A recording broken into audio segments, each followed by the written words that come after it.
Pro-police talaga ako at matagal akong nagturo sa Police Academy kasi noong practicing lawyer ako, wala masyado akong kita kasi bata pa ako.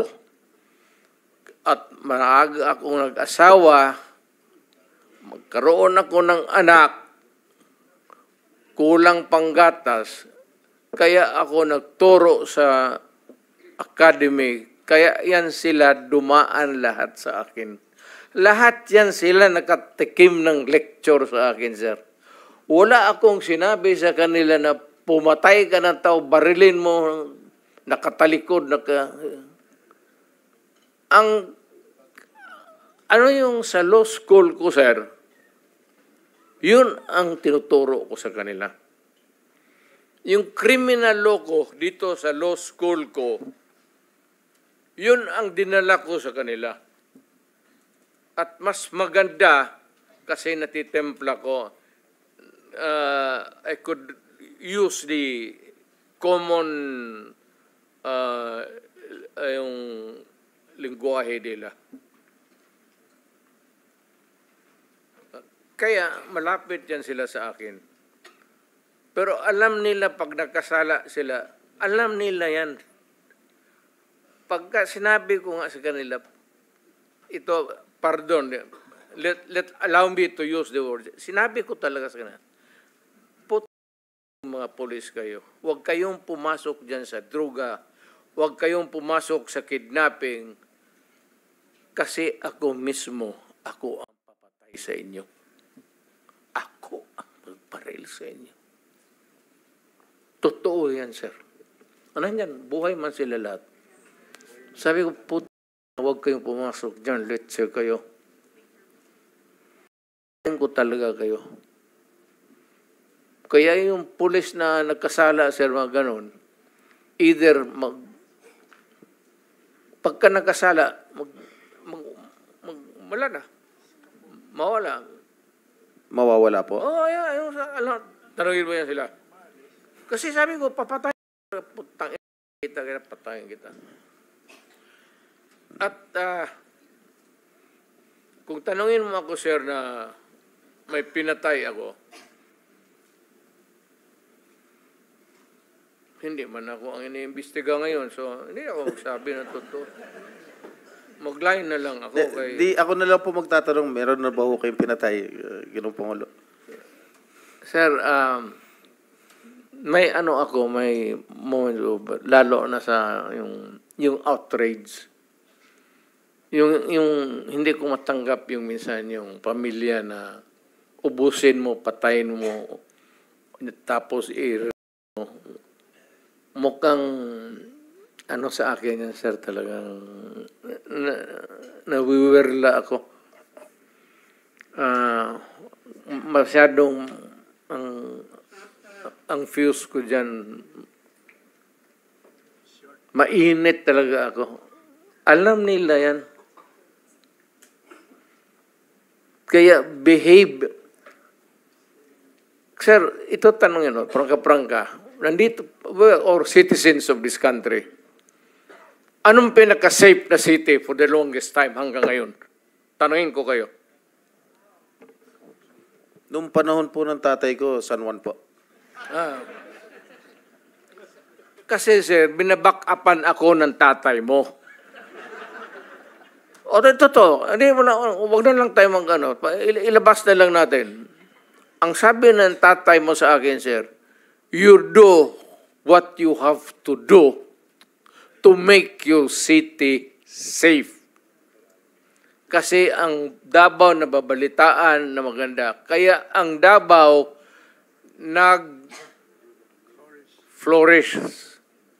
Kaya ang Davao malinis. Kaya ang Davao ngayon, anytime maglakad ka, walang gagalaw sa iyo. Alam ng tao kasi pag magkamali sila, hindi yung police, they have to deal with me. Dapat ako ang imbestigahin dito. Wala yan sila. Ako mismo ang... Mr. President, nung time na mayor ka, merong pulis na nag-involve sa droga sa Davao? Marami, sir. Oh, what happened to them as far as you know, Mr. President? Ayan sila. Sila ang may alam. O, sige, Hindi. tanungin natin sila. Mr. Sinabi President. ko. Sige. Sabihin mo, 24 hours, sabihin mo sa mo.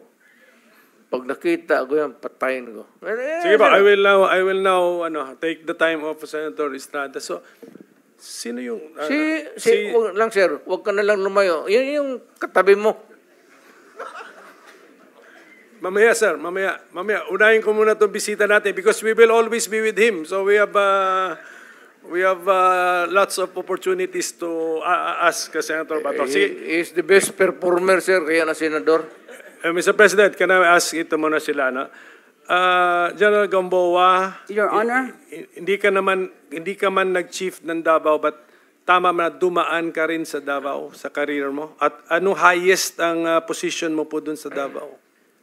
Yes, sir. I was the official spokesman of the Police Regional Office 11 for 2 years. Regional? Yes. How about the city level? Wala, sir. I was never assigned in the city office. Sir. How about General Sinas? Sir, you were never chief, di ba? So, dumaan po ba kayo sa career ninyo sa Davao City? Never, sir. Never? Yes, sir. Okay. How about si General Karamat? Hindi, sa mic, sir, para naka-record. Never? Sa career nyo? No, Mr. Chairman, sir. So only... Hindi po madali talaga ang kumuha ng mga pag-aamin sa mga police officials na sila ang mga inutusan para pumatay. Ang dami pong mga dinarrate sila Matabato and Las Cañas tungkol sa mga specific cases of killings na yung order either pinapadaan kina Sonny Benaventura or kay Las Cañas and at times even from then Mayor Mr. Chair, Duterte himself. I'm sorry to interrupt. Thank you, ma'am. Good Senator. Yes, you have the floor. You have the floor. Go ahead. The former senator is jumping into conclusion. Let the committee decide whether indeed there is an existence of the Davao Death Squad. Senator Estrada, may I Yes. just... Go ahead, sir. Yes, Mr. President. One statement. Kung lahat man ito, kung totoo, palayan niyo ako ng kaso. May korte. At sinasabi ninyo na bakit ninyo nalaman na matay, na ganun-ganun. So, ibig sabihin may witnesses kayo. O, file the case in court or file the cases in court. Sabi ko nga dito sa ano ko, mine and mine alone. Gusto ko ang syudad ko maganda, malinis, at livable. At sa awa ng Diyos, ako ang nauna sa Pilipinas. Alam mo bakit, sir? Ako po'y empleyado lang ng gobyerno. I started as a prosecutor. Kaya kapa ko yung kriminalo, pati yung mga criminals. That is why, Mr. President, I was asking during my line of questioning a while ago, addressed to former Senator De Lima, why did she not file cases when she was the head of the Commission on Human Rights? She investigated, allegedly, the DDS, if there is a right term for it. She did not file any cases. You were present, Mr. President, when Senator De Lima, or when she was the chair then of the CHR, you were present during the investigation, if I am not mistaken, Mr. President. Yes, sir. And the President, when I asked him, denied that there was an existence of the Davao Death Squad. My question lang, Senator De Lima, bakit hindi kayo nag-file ng mga kaso kung talagang naniniwala po kayo na meron ho talagang death squad? Why did you not file cases immediately when he was just still a mayor? Yes, Your Honor. Nasagot ko na po yun.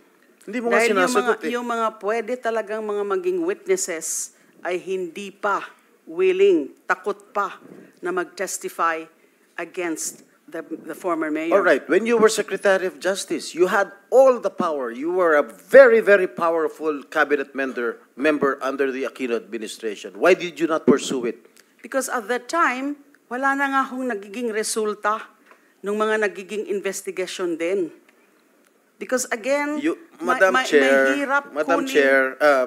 Madam Senator, you were a very, very powerful member of the cabinet during the Aquino administration. You had all the resources. You had the NBI at your disposal. Lahat ng mga government agencies were under your disposal. You had the ear of the president.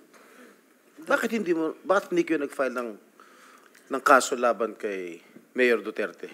At that time, the relevant, real evidence, testimonial evidence, wala pa po sa aking disposal. Although I did try, yung sinabi ko po kanina, na rinifer ko na muna sa NBI. So, kaya lang, yun ang naging report, binalik nila sa akin. Now, they're trying, pero nahihirapan din sila na i-access yung mga witnesses.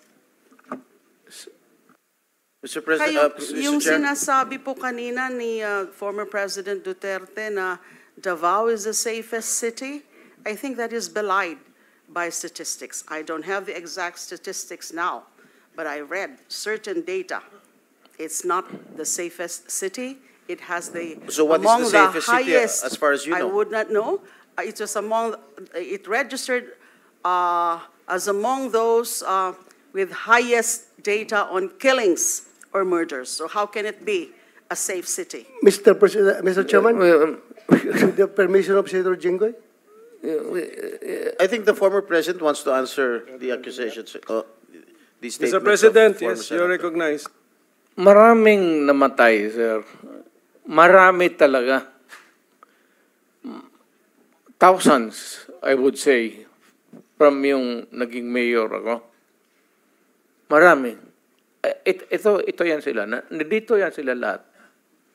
And they would tell you, si Danao, si Koy, si Yambua. Ito si Senator Bato. Maraming namatay, pero ang namatay, sir, mga kriminal. Alam mo kasi ang Davao is a crossroad kasi ang unang nag-bloom sa Mindanao, tagaroon ka man, sir, ang Davao.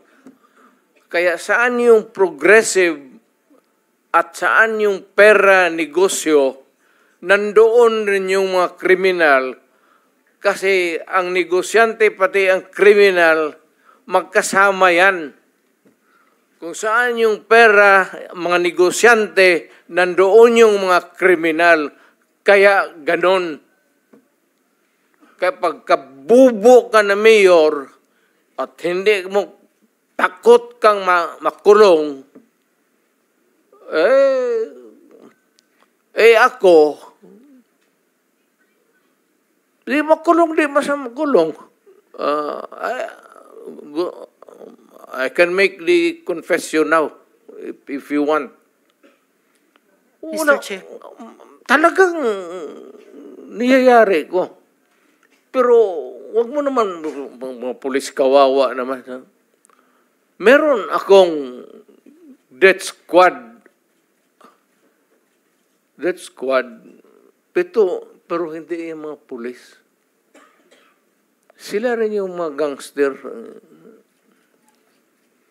Yung isang Mr. Chair. gangster, utusan ko, patayin mo yan, kaya kung hindi mo patayin yan, patayin kita ngayon. Bakit mo isakripisyo yan sila? Alam mo, sir, ganito, ha? Mabutit na lang nandito, if you give me time. Ang pulis, sir, kawawa. Hindi mo alam, ito, nandito itong mga, pag ang pulis na pahilan ng kaso, sir, suspended yan. Wala ng pagkain yan sa... The day that the suspension is